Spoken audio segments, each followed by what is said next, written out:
نحمد ونصلي ونسلم على رسوله الكريم أما بعد أعوذ بالله السميع العليم من الشيطان الرجيم بسم الله الرحمن الرحيم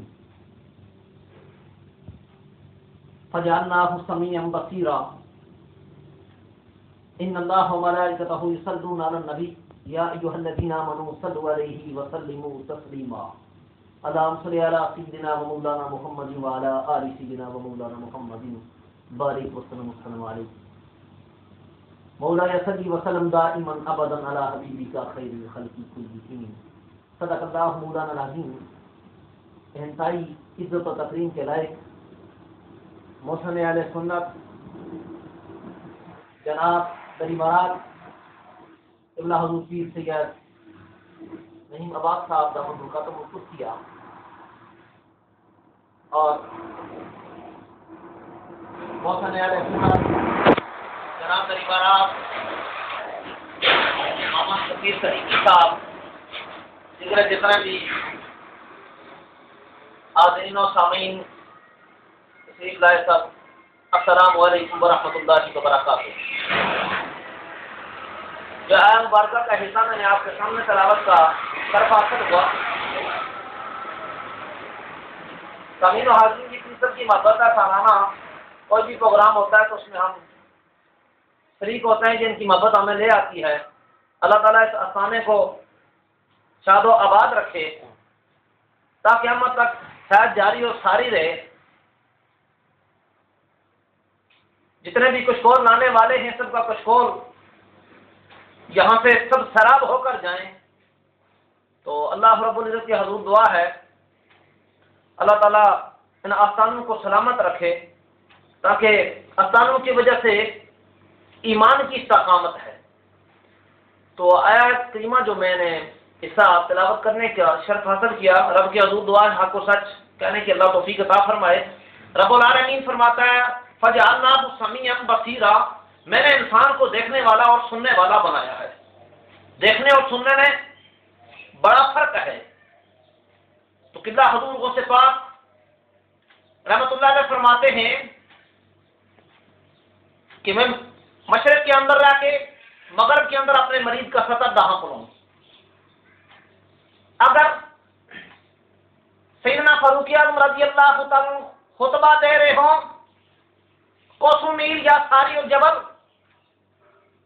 آپ مشاہدہ فرما رہے ہیں خطبے کے دوران کہ آیا پہاڑ کے پیچھے سے حملہ ہو رہا ہے، حضرت ساریہ کو متنبہ کر دیا اور حضرت ساریہ فرماتے ہیں مجھے حضرت عمر کی آواز آئی۔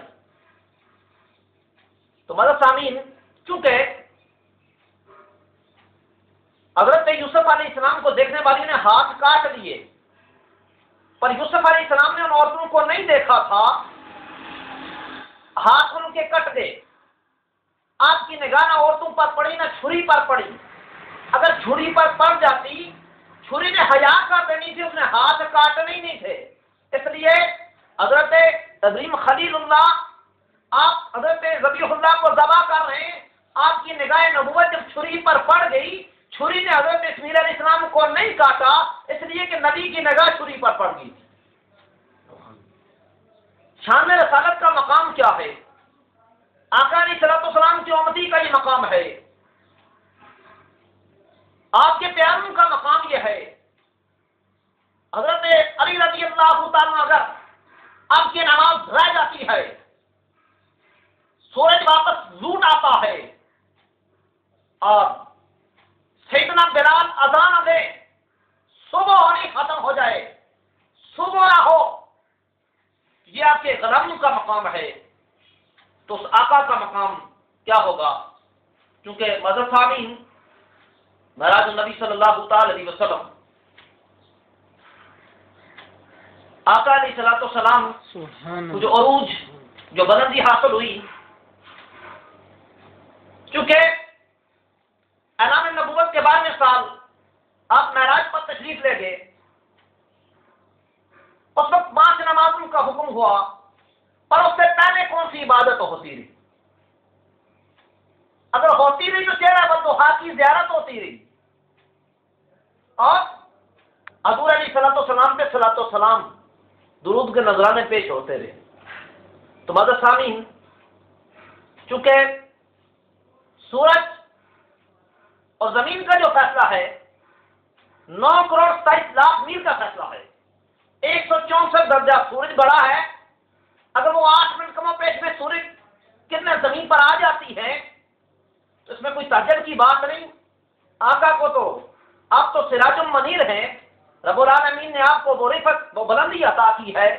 چونکہ جب اللہ کے محبوب کو رب العالمین نے بلایا، رب العالمین نے جبریل سے فرمایا کہ آج جبریل یہ بندگی، یہ اطاعت، یہ عبادات ترک کر دے. چونکہ جبریل امین نے اللہ کی بارگاہ میں سوال کیا، یا اللہ سارا جسم میرا نوری بنا دیا، میرے ہونٹ کو پوری بنا دیے. رب العالمین نے فرمایا جبریل جب وقت آئے گا بتا دوں گا کہ یہ ہونٹ تیرے کپوری کیوں بنائے ہیں.